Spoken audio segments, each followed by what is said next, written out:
Okay, good morning, folks, and welcome to a quick morning update with regard to the pre-market activity. And then we're going to move into the symbols that our members submitted for me to request on video.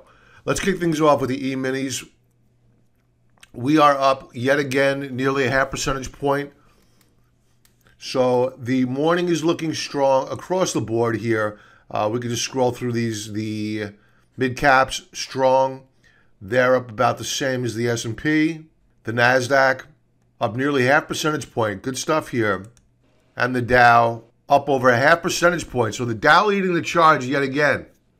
So a lot of euphoria out there for indexes, some of which couldn't even make new daily highs yesterday. What is with all of the excitement? Well, you have CPI data coming out today. That's the Consumer Price Index. If that comes in light, that means that the Federal Reserve is going to sit on their hands and do nothing. You also have retail sales. If that comes in low, the Federal Reserve will sit on their hands and do nothing. And business inventories as well coming out today. Now, I think that the real story here this morning anyway is the price of the U.S. dollar. The U.S. dollar overnight, when I went to bed, was trading all the way down here with an 8 handle. We still have an 8 handle, but on a year-over-year basis, we broke down to a new 2018 low versus the Japanese yen, which is a major component of the dollar basket. It was also down versus the euro, but no new yearly low.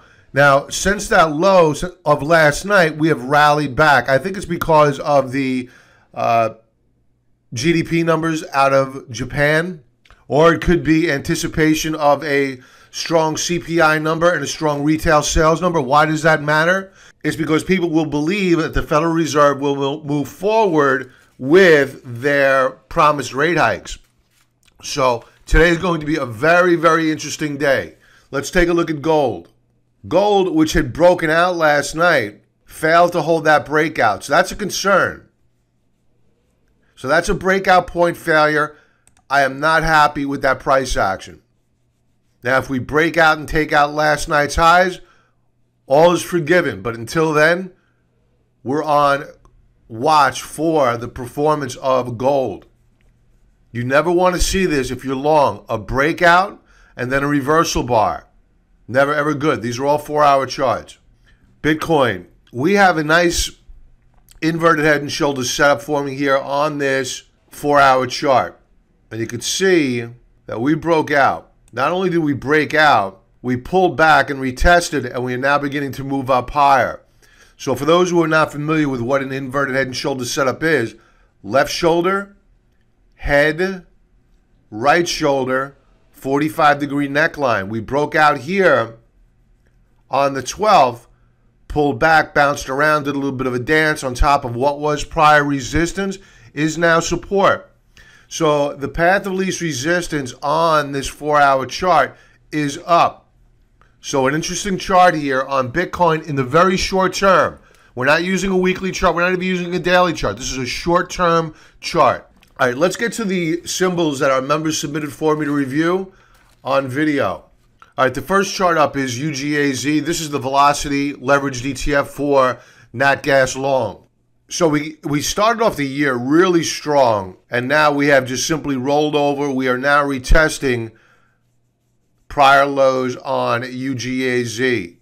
Now, before I forget, you have nat gas inventories, which comes out each Thursday. So watch that number. So I think from a risk-reward perspective, if you're going to be disciplined and stop out of the trade, if you wanted to scratch the itch, so be it. Use a stop, keep it small. Use a stop right below 49.72 daily chart. On a daily basis, you're seeing RSI hook up. Stokes, a bit extended here, just like we were back here. So look for a hook up, a rollover, a higher low, and then a move higher. We gapped up yesterday. A bit of resistance of $55 per share. If you get a pullback today, you can buy the pullback. Again, stay small. The odds are against you. This is very speculative. Why? Why is this against you? It's because, going back to the weekly chart for that higher level view, The path of least resistance is to the downside. It hasn't changed.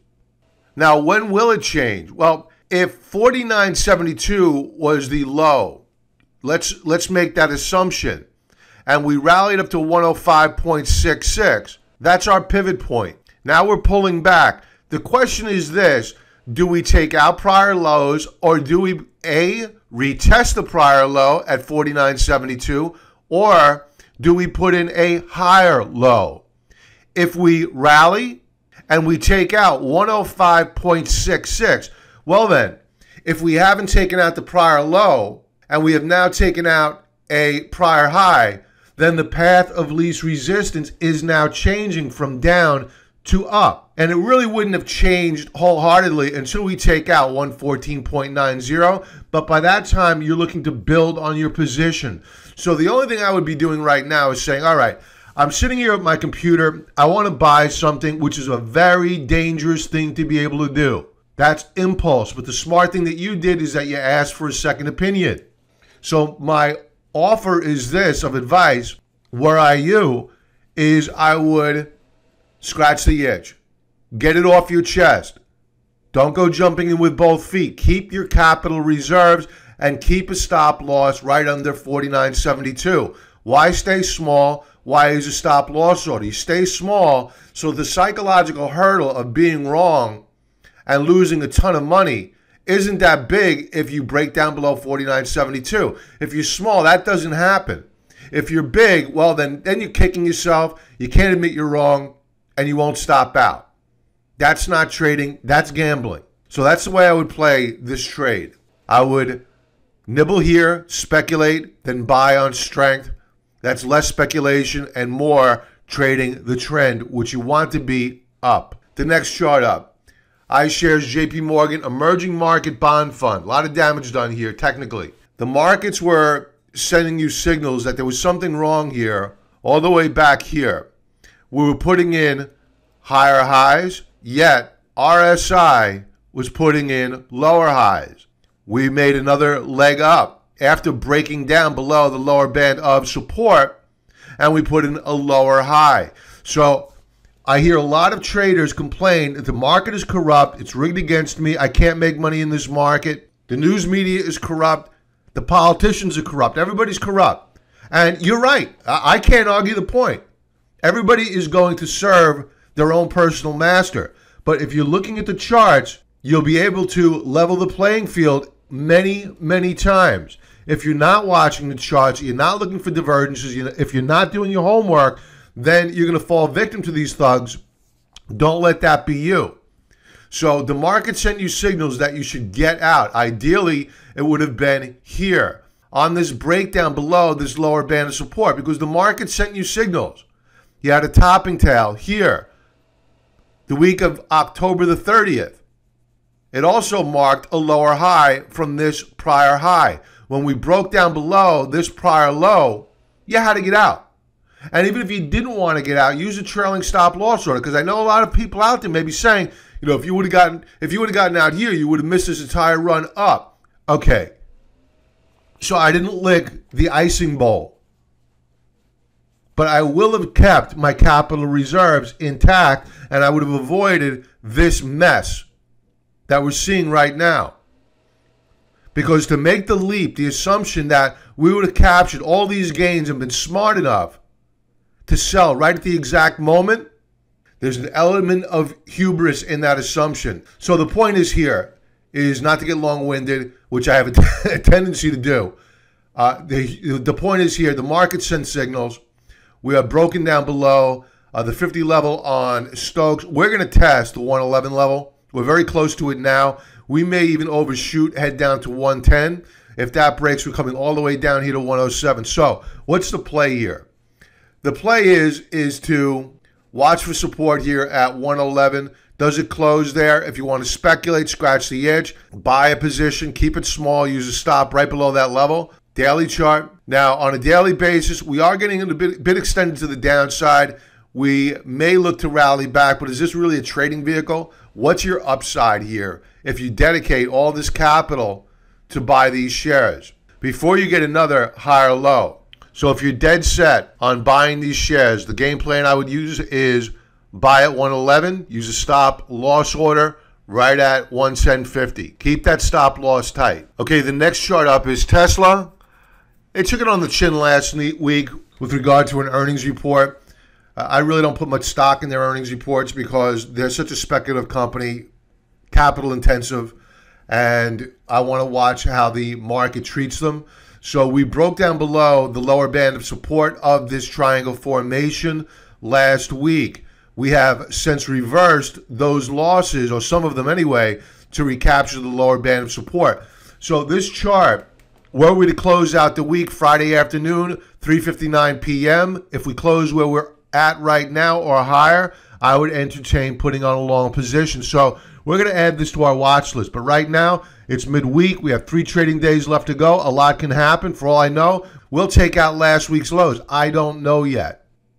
So if you want me to follow up on Tesla on Friday, so be it. Put a note in the members forum just reminding me, and I will go over it on Friday because I may be interested in it myself. I like this setup here.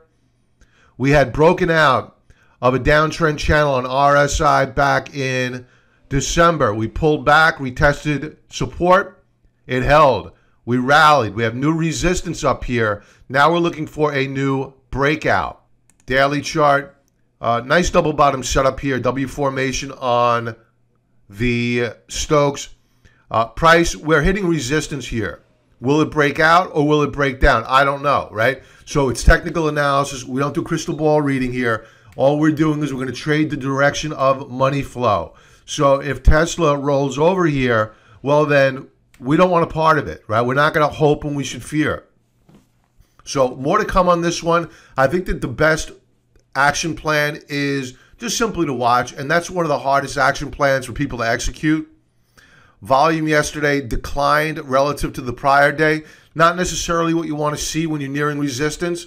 So more to come on Tesla, members. Rexhan Pharmaceuticals. There's 2 ways of looking at this one. One, by using the indicators, which are not looking good. They are rolling over. My primary indicators, RSI and stochastics, are rolling over. We have lower highs and lower lows. Not good. Now on price, what we did here is we broke out the week of, let's say, January the 8th. We rallied, we pulled back. We're retesting the support level. So that's a good sign. We continue to pull back and retest support. And we have this ascending support level, which should act as a floor. If that breaks, I don't want a part of it. This stock needs to find support real fast. But if we do get that support and a nice bullish key reversal, for those who are not members, what's a key reversal? This is a key reversal, or a bullish key reversal. Here, another. Here, another. That's the type of price action that you want to see right here as well. Bullish key reversal, which acted as a prelude to the breakout. So more to come here. Daily chart. Lower highs on Stokes. Possible double bottom setup and higher low forming on Stokes. No breakout yet on price. So this is a really good barometer of as to where I would look to open up my position. I would open up my position on a close above this upper band of resistance. So wait for 3:55 Eastern Standard Time before you execute your trade. You don't want the shares to be trading up and above this upper band of resistance all day long. And you don't want some son of a gun at 3:56 Eastern Standard Time coming in and dumping a ton of shares and blowing you out. So we are small traders. We have advantages that larger traders do not. And that is we can move in quietly, we can move out quietly. Leverage your edge. The TNA puts you long of the small caps. So a lot of damage done here, no doubt about it. The trend has been broken. Let's throw some lines up here. Now keep in mind as I talk about this chart, I'm keenly aware that the U.S. futures markets are up sharply. but I don't pay attention to the futures market. If I did, I'd be bankrupt 10 times over by now because of all the manipulation that goes on in the futures market in an effort to get you excited and to buy stocks at the open. Don't let that be you. So here's our sharp break of the upper band of resistance. We have Stokes, which are declining, but they could still be salvaged. But next week, once we start trading down below 50 on weekly Stokes, it's going to be all over for a couple of months for the small caps. Now, you may be sitting there saying, you know, Bob, you're looking at a chart right in front of you where we're flashing a bullish key reversal off of a support level. We have the futures markets, which is being spiked higher this morning, yet you're still whispering a cautionary tale. Yeah, I am, because the week isn't over yet. How do we know that this bullish key reversal is going to close as is now or better? Or do we sell off? It's only Wednesday, 3 full trading days left to go. Daily chart. Now, members, I talked about this last night on our strategy session. No new daily high yesterday, right? So why would I go buying a stock or an ETF into resistance, which is unable to put in 2 back-to-back higher highs, and in fact put in a lower intraday high versus the prior day, and it did so on ever declining up volume? Why are the futures market being spiked up? I don't know. I couldn't tell you. But all I know is what's in the books. How have the shares behaved in the recent days? And they're not behaving the way I would like them. Meaning rising, pulling back and retesting, validating, then moving higher and breaking out above resistance on volume. We don't have any of that yet. All I see here is a dead cat bounce. And a lot of cheerleaders on CNBC telling everybody all is well, go running back into the water before we get a retest of recent lows. It's insanity. So would I buy these shares right now? Not with my worst enemy's money. Okay, the next chart up is Under Armour. This is for our fellow member Brian. He posted this request in the forum. I thought it was a really great chart. So while not a stock chart request, I think that this is an outstanding chart, and I want to be a part of it at some point in time in the near future. Members, of course, we will be sending out alerts on all of these. If you have any questions on UA or any other stock, ask the question in the members forum, and I will get back to you, or one of our other very smart members will get back to you as well. All right, so Under Armour weekly chart. This is a stock that's been under a tremendous amount of pressure since 2016. But now we are showing an amazing chart here. I'm absolutely loving this chart. What you're seeing set up here is a bottom that was found back in October, November 17. We rallied up to 1569, pulled back, formed a higher low. We are now breaking out above the upper band of resistance, and we are very close to taking out the pivot point. So is it a buy yet? Not yet. Very close, but not yet. What are we looking for? One of two things or both. Either A, a pullback and a retest of the support level after it closes above it, right? We want to close out the week above this upper band of resistance. Then next week, the week after, probably for a couple of weeks after that, retest, retest, retest. And then a breakout above 15.69. Another scenario is that we just continue higher up through 15.69. But you're going to want to keep your buys small, right? Because now you're chasing the stock that's just breaking out of a downtrend. So I like Under Armour for a longer term investment. I'm loving the chart here. Volume, outstanding. Stokes, higher lows. RSI, higher lows, double bottom setup here. Good stuff. Simply outstanding. Great chart. Daily chart. Here's where it gets a little bit troubling, right? There's always the flip side of the coin, right? So if the chart is looking beautiful on a weekly chart, you got to get worried about the daily chart, and I am worried. But what am I worried about? Is it a macro thing? Not really. I think what it's done is it's come too far, too fast. So what do I mean? What I mean is that we broke out of this pennant formation, and not only do we break out, we gapped out of it. And we shot right up and into not one resistance level, which we closed above, but two. We also closed right up and into the declining 20-period moving average, which in all fairness is flattening out. We are trading up and above not only the 2 standard deviation Bollinger Band in green, but also the red 3rd standard deviation Bollinger Band. Never ever good. Not supposed to be there. So we should get a pullback and ideally a filling of this gap and then a rally higher. So would I go buying the shares this morning? Probably not. Does that mean that they can't go moving higher? They can, because you have institutional accumulation. So they're not going to fret about nickels and dimes here. They're playing for the long term, as should we. But I simply, by discipline, can't just go buying the shares right here, right now. The week isn't over. I'm basing my trade on a weekly breakout. This could all change. By Friday afternoon, 3:59 p.m. Eastern Standard Time, we might be back down below the support level, and you would be kicking yourself for buying the shares today and not showing discipline.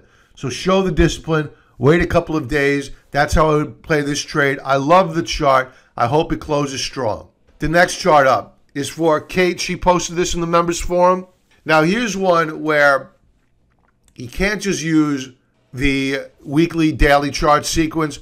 I would prefer to use the monthly weekly sequence because there's been a lot of damage done here. And there's the potential for a lot more damage to get done using a very high level view. Now, the very high level view versus the high level view weekly chart is the monthly chart. So what do we have here? We have a head and shoulders setup, left shoulder, head, right shoulder. We broke the neckline, and we are now trying to find a bottom. That bottom may be at $17.58. We don't know yet.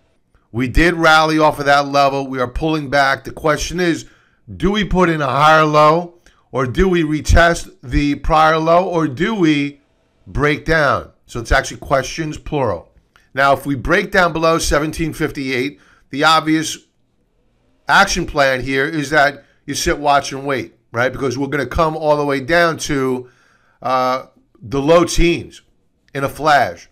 So if we close down below 1758, look out below. It's going to get ugly. Now, if we put in a retest of support and it holds, you can buy the shares, put a stop right below. If we put in a higher low, you can nibble on the shares on spec using the stop loss right below 1758. If you break out above this upper band of resistance, then it's game on, because now you're taking out prior resistance after putting in a higher low. So the game then changes, weekly chart. So the weekly chart, what you're looking at here is we are in a massive triangle formation. There's a lot of work to be done here. Rarely are you going to get a stock that's just going to shoot up on a short squeeze like this and go back to the moon. Normally, you're going to get backing and filling. That's the norm rather than the exception. So the healthy thing to happen here is that we consolidate. The longer the consolidation, the greater the validation of the breakout. Or as some like to call it, the longer the base, the higher the space. The shares have room to run. So would I be a buyer here? No. If you got to pull back to the lower band of support, do you want to? If you want to buy on spec, fine. Use a stop loss right below the prior low, 1898 or 1758. Keep your loss small. Don't expect these shares to go right back to the moon cape. And watch this, the shares, they shoot up higher today. So now that's my luck. So on a weekly chart, that's my game plan. I'm sticking to it. Last chart up. And Kate, if you have any other questions, just continue on with that thread in the forum, and I'll certainly get back to you on it. Leave a comment there, please. All right, next chart up. GE. Let's go to a daily chart. This question is from Glenn. Fellow member Glenn, he posted a comment in the forum. Should he buy puts on GE? All right, so if you buy puts on a stock that's trading in the teens, you're making a play, especially after it's gone through such a downtrend. You're making a play that in all probability that the shares are going into liquidation. They're going to zero. And while that's a distinct possibility, there are a lot of assets here, and the shares could still be sold off prior to that, the company broken up. So I don't want to leap to that conclusion that we're looking at a company that's going to zero. This was a once great company. What's left of that company that's worth salvaging, I don't know. That's left for people with expertise far beyond what I am capable of doing here. All I can do is look at the charts, analyze your trade thesis, and you're looking to put on a put option. And the first thing I have to ask anyone that's looking to put on an option trade long and naked, meaning you want to buy outright the put options, I have to ask, what's your edge? What do you know that other traders don't? And if you can't answer that question in one sentence, then this trade is not for you. You're better off shorting the common shares because you're able to get out of that position quicker. You have better liquidity and you don't have time decay. So on a weekly basis, would I expect the path of least resistance to continue? Yes. But I will caution, if you're looking to put on a put option trade or even a short trade at this point, you have a vicious rounding top below 20. And what I always teach members is that when you see this, it's a very vicious sell-off. No doubt it can continue. However, the rally, the counter trend rally back is going to be as equally vicious. So this will get reconciled. Where would I have bought put options? Right here at the upper band of the declining downtrend channel. That would have been your edge. So would I buy puts here? No, I would not. I would also add that the RSI is putting in a higher low, right? So not necessarily the direction that you want to see for your RSI. If you're getting lower lows, you want RSI to be putting in lower lows as well. We have a divergence there. So that's a little bit of a cautionary flag for shorts of GE. Now, it doesn't mean it can't go lower. I'm not making that call. Daily chart, again, rounding top, doesn't mean it can't go lower. Weak charts tend to get weaker, but you are seeing RSI move higher now, and we are threatening a breakout on a daily chart. So if come hell or high water, you're going short using puts or using the common shares, when would you do it? When should you do it? You can do it today. Just use your stop if we close above this upper band of resistance. And then add, if we do not close above that upper band of resistance, add to your position on a break below 1423. Always leg into your position. I would warn that on Ultimate Oscillator, we are bull flagging out. So we may break out here. If you get that breakout, don't go shorting these shares. Volume of late has dropped off dramatically to the downside and picked up to the upside. So that should be a concern to anybody short of these shares or considering going short. So that's my analysis. I'm sticking to it. Remember, folks, we have CPI coming out later on this morning. The markets are on their tippy toes waiting for inflationary data. If it comes in light, you'll see the markets rally. If it comes in strong, you'll see the markets pull back. Retail sales, also a big number. We are at historic levels in terms of consumer debt. Not good. No bueno. Everybody have a profitable trading day. Members, will talk to you in the forum this evening. Be well.